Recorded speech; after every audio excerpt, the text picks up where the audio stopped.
Good evening. Hello. It is Friday. Thank God for that. It's Friday the 18th of March, the day after St Patrick's Day. So I'm hoping a few of you have recovered by now, because I'm willing to bet that it was a pretty rough run for some of you. Gallivanting the night away, singing to the Pogues and U2, drinking far too much Guinness and Irish whiskey and green beers and stuff. So yeah, the fun's over now. It's back to reality. So the cold is still here, but it has dissipated. So I'm going to risk one of Tobias here, who donated me the 6. I won't do 2 tonight because I have a feeling that the 6th could be something special, could be something interesting. Whereas this particular one, having done a little bit of research, might not be as good. I don't know if it's going to be quite as bad as the Franciscan that I had a few nights ago, but the 6th one has got, I believe, more potential. So I'm going to go just have this one, give myself another day to recover, and then tomorrow hopefully my head will be a bit clearer. I can smell stuff, I can breathe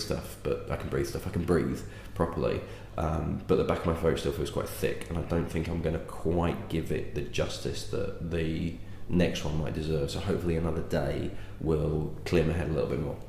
So this one, the 5th of the 6th that Tobias sent over, is one called Double-U-5, and on the label it is actually written, the bottle's here, so you can see in big letters Double-U-5, but you might not be able to pick out written underneath that is actually the word double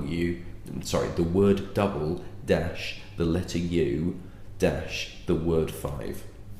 I don't know why, haven't got a clue, mainly because I can't find any information on this whiskey whatsoever. The only thing I've basically managed to find out is that it's a blended whiskey made in the 1970s and 1980s, and it looks to have been mainly for the Italian market. That's about it. Who made it, who owns it, what's in it, not a freaking clue. No idea whatsoever. Now, Tobias did send me some links to how much the various whiskies were that he sent over, because when I did the Franciscan, I was hoping and praying that it was quite cheap, because it certainly tasted like it. And he came back afterwards and went, yes, I actually paid £8 on a whiskey auction for a litre bottle of that stuff. So it was like, thank God for that, because if he'd have turned around and said, oh, it was about 150 quid and it's my all-time favourite, I would have felt incredibly guilty. But even he said he has to put it with Coke, and that's on a bad day. This particular one, he sent me a link to an auction site where it looked as though it had gone for 15 quid for a 70cl bottle. However, there is an internet store called Master of Malt, who, as timing would have it, it was the World Whisky Awards last night, and they won something like the best internet web store thing, whatever. I saw it on Twitter. They actually have this listed for 144 quid. So there might be a really good internet store, but their pricing is a little bit... Now, it's one of these things where, and a bit like the Scarecrow, the black whiskey that I had a few nights ago, where Hard to Find Whiskies had that for 560 quid, did I say? And I think on auction he bought it for 70 quid or something like that. If there's somebody out there that will pay that amount of money for it, you can sell it at that amount. This has been sold at 15 quid at auction. Might have been a couple of years ago, but there might be somebody out there that can't find this for love nor money now and is willing to pay 144 quid from Master of Malt. Just because it's old, if nobody wants it, you can't sell it for a high price. On the flip side, it could be old, there could be bucket loads of it around, but everybody wants it, and therefore it's really expensive. Or it's tied in with another big brand, and therefore, because it's part of, I don't know, say Lefroy, and there's like a bottling of it where they went, God, this is awful, just stick it in a bottle and get it on the shelf and see if we can sell it. And they were selling it for 15 quid. But now there's collectors out there that want every single bottling of Lefroy that will pay 200-300 quid for it just so it fits in their collection to sit on the shelf, and they can go, look, I've got every single Lefroy under the sun. Valuing a whiskey is difficult. There are ways of dating things. in terms of label changes, sometimes the actual customs label. I've got a bottle of, I haven't, the woman that I'm selling some whiskey for, she's got a bottle of Canadian Club which actually has a customs label that sits over the top of the seal on the top of the bottle that actually says 1966. You've got a date there straight away, it's a 1966 Canadian Club. That sort of thing dates it, but at the same time, the whiskey inside it hasn't really changed that much. Canadian Club is a very big brand. There's not that much demand for old Canadian Clubs apart from a select few people, and if they're not going to fight each other to bring the price up, you're not going to get loads and loads of money for it because there's simply not the demand for it. It's a difficult one. If you've got any bottles that you're interested in and you think might be worth something, just drop me a line. I'd be more than happy to talk to you about it, let you know about it, send you to various people in various places that might be able to sell it for you. Auctions take commission. There are some groups on Facebook where you can sell them independently, but you then have to deal with people either dropping out, not paying any interest, trying to rip you off, not really giving you any indication to go, well, it's not really worth anything, I'll give you 20 quid, and then sending it to an auction site themselves and selling it for 2,000, that sort of stuff. Give me a shout, I'll help you out if I can. If I can't, I know a couple of people that I could send you to, and they'd probably be able to help you out instead. So that waffling is basically to make up for the fact that I can give you no history and no information on this whatsoever, apart from the fact it's called W5. It's a blended Scotch whisky. It sells in Italy, or it's sold in Italy in about the 1970s, 1980s, and it looked like that bottle that I put up on screen.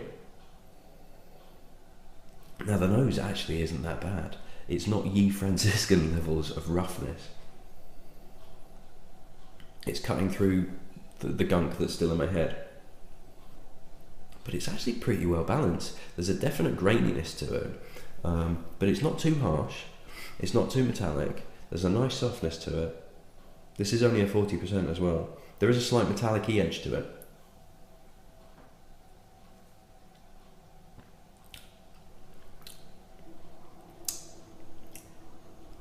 Definite grain in there, and there's a little bit of that juiciness that I associate with Irish pot still whiskies, like Jameson's, like the Jameson's that I had 2 nights ago.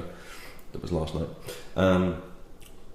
Yeah, there is a nice juiciness to it. That is actually surprisingly good. There's a lovely fruitiness to it, but it's kind of blackberries and black currants and bramble fruits, but it's nice and fresh. There's not a lot of burn. It's not particularly hot.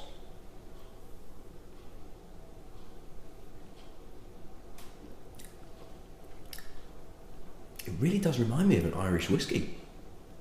Very much so. It's not too dissimilar.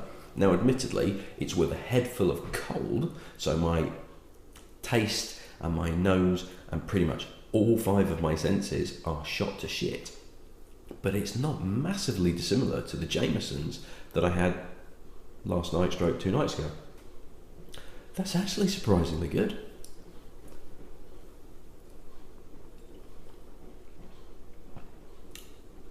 I'm not sure I pay 144 quid a bottle for it, but to be honest, 15 quid at an auction is a bit of a bloody bargain.